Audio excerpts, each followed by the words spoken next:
Okay, here's problem number 4. We have 4x plus 3 times 2x minus 2. All right, so the first thing we do is apply our distributive property. We're taking that 3 and distributing it to the 2x and the negative 2. So we're going to rewrite that. We bring down our 4x plus, and then we have 3 times 2x, because we distribute that in, plus 3 times negative 2. I'm going to go ahead and do order of operations, what's in my parentheses, bring my 4x down, plus 3 times 2 is 6, and bring that x down, plus 3 times negative 2 is negative 6. I'm going to identify what I'm combining, which is my 4x plus 6x. I'm going to color code it so you can see it. I'm also going to get rid of that positive or the plus sign because I have a negative 6, so it's just subtracting 6.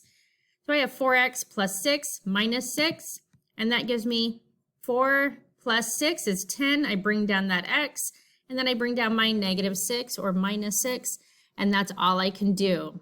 Again, make sure you have every single step in here to show how you went from this expression to a simplified expression.